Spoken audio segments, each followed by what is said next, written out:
Hong Kong, 1972. Golden Harvest Studio, Sound Stage Number 3. It's 2 p.m. on a stifling August Wednesday. 47 people are gathered. Bruce Lee is on set. Bruce Lee is redefining Asian action cinema. The Chinese dragon made Warner executives cross the Pacific. At 32, in his prime, every move he makes is imitated by young actors.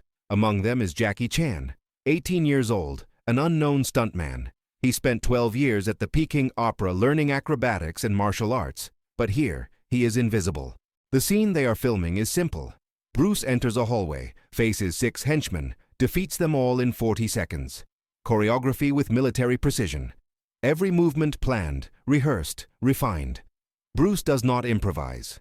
He believes in absolute control, physics applied to combat, lethal efficiency. They are on the 5th take. Something is not right. One stuntman is late, another falls too theatrically. Bruce stops everything. Again, his voice calm but authoritative. 47 people move instantly. He doesn't shout, he doesn't need to. The 6th take begins.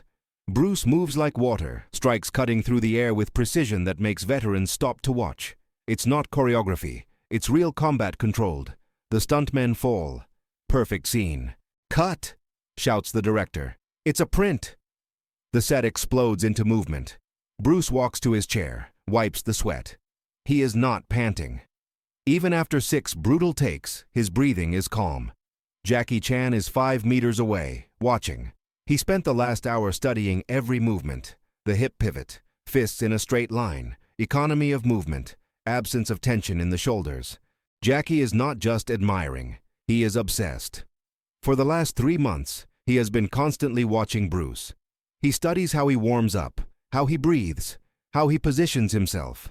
At night, in the apartment he shares with 4 stuntmen, he practices in front of a broken mirror, trying to replicate what he saw, to capture that essence. But there is a fundamental problem. Jackie is not Bruce. Different physical structure. Shorter limbs, different center of gravity, distinct natural speed. When he tries to replicate, it looks wrong. Like a bad translation of a poem. The words are there, but the music is completely lost. During the lunch break, the crew disperses. Bruce stays on set reviewing the next sequence. Jackie stays too. He always stays. In a corner of the set, there is a training dummy. Jackie approaches, looks around. Few remain. He assumes Bruce's stance. Feet apart, weight 60-40, hands raised but not tense. He throws a jab trying to replicate that blinding speed. The strike is fast, but it lacks the snap, the clean impact. He tries again, and again. On the 5th attempt, he adds the characteristic yell, but he is trying so intensely to imitate that he becomes rigid, forced. He is overthinking, trying to be someone else instead of finding his own expression. "You're doing it wrong." The voice comes from behind. Jackie freezes. He recognizes that voice. He turns slowly. Bruce Lee is 3 meters away, watching. There is no irritation, just factual observation, like a teacher correcting a wrong equation. The studio shrinks. The few people present fall into absolute silence. Everyone knows who Bruce is, his reputation. He does not tolerate mediocrity. Jackie feels the blood drain. His first reaction is to apologize, lower his head, accept the humiliation. "I'm sorry, Mr. Lee," Jackie begins, but Bruce raises his hand. "Show me again. Do what you were doing." Jackie hesitates. It seems like a trap. If he does it, he exposes his poor imitation. If he refuses, he disrespects Bruce. He has no choice. He assumes the stance and throws the jab, fast but mechanical, technical, without soul. Bruce watches in silence. When Jackie finishes, silence that feels like it lasts an hour.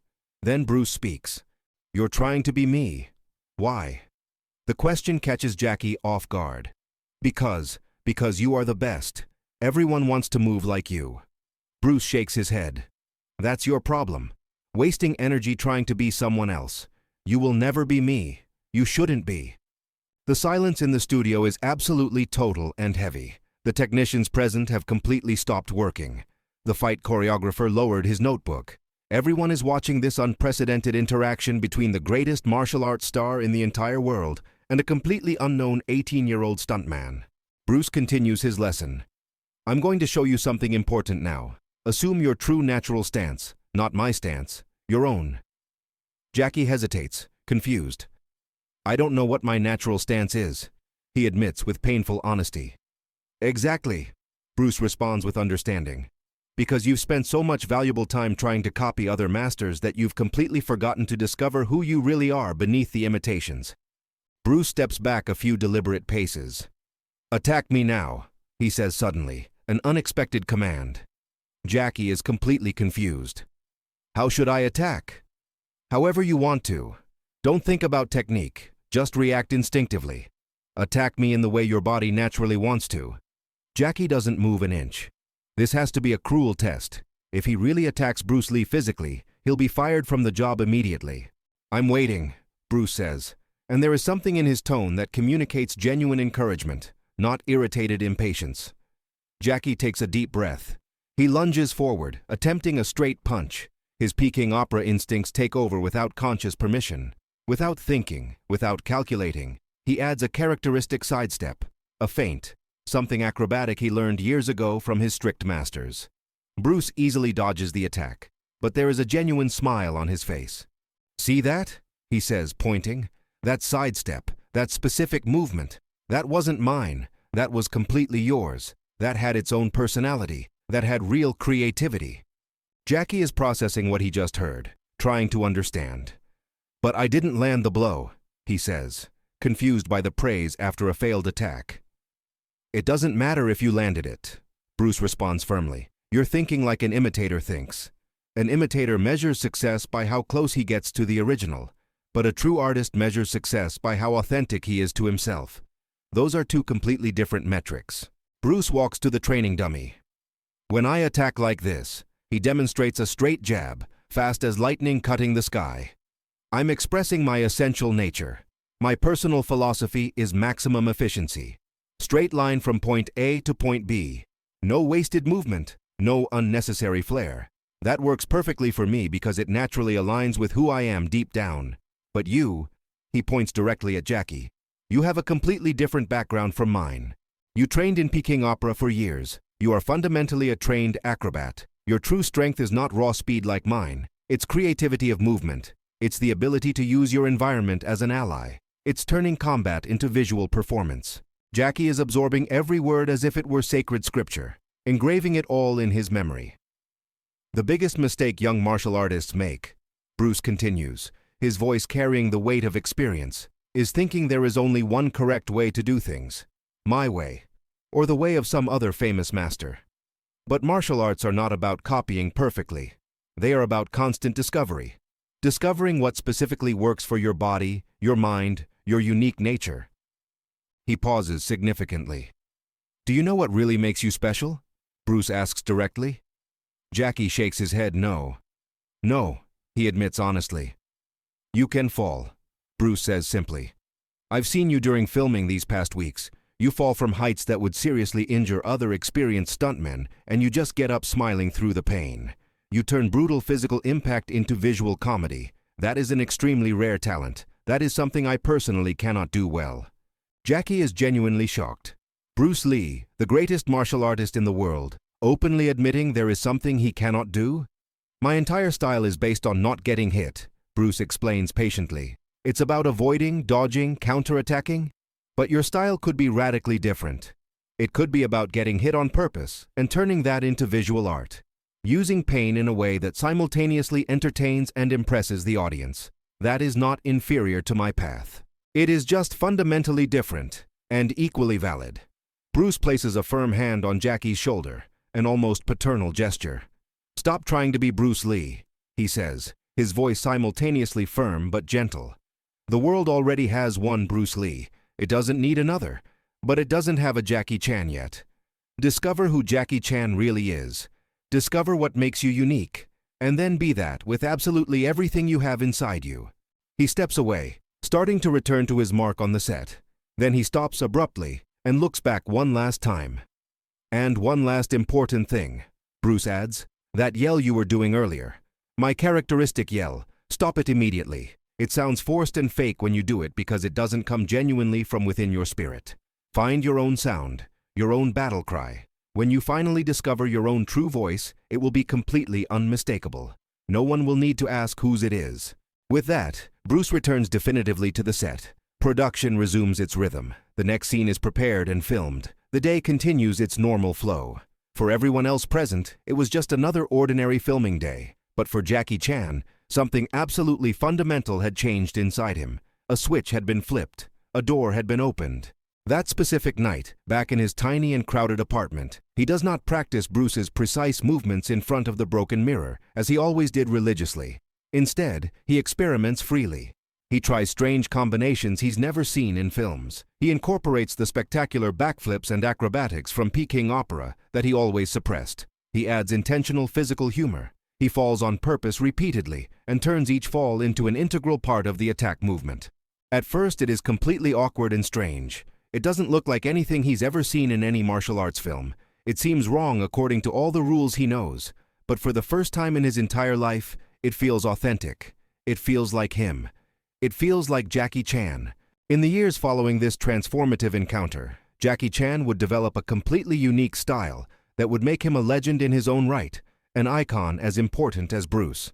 A revolutionary style that combines traditional martial arts with absurd physical comedy, that uses the entire urban environment as an improvised weapon, that turns apparent vulnerability into surprising strength. He would become world famous for insisting on doing his own extremely dangerous stunt scenes, for getting genuinely injured repeatedly, for turning real physical pain into pure entertainment. He would create a completely new form of action cinema that simply did not exist before he came on the scene. Film critics would inevitably try to compare him to Bruce Lee throughout his career. It is inevitable given the historical connection, but those who truly understand would see clearly that there is no valid comparison to be made, not because one is better than the other, but because they are fundamentally playing completely different games. Bruce Lee was the absolute perfection of the classic style brought to cinema.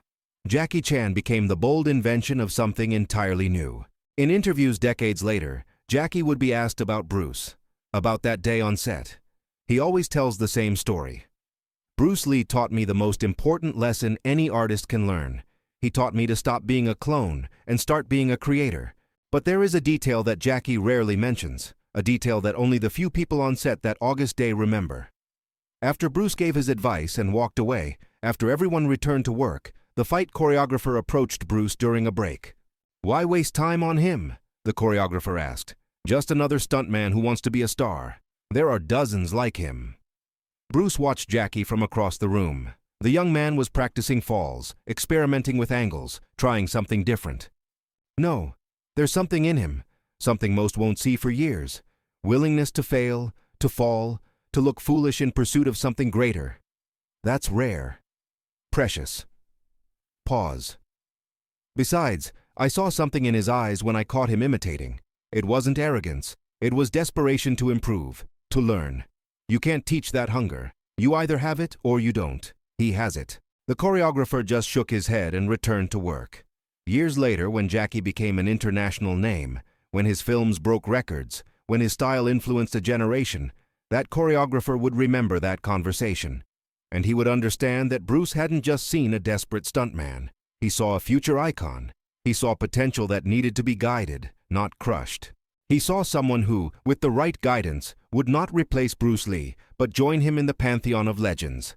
This is the story few know, how Jackie Chan's greatest mistake, trying to imitate Bruce Lee, became the catalyst for discovering Jackie Chan, and how Bruce's reaction, instead of humiliation or anger, was profound wisdom that recognized that true mastery is not in creating copies, but in inspiring originality.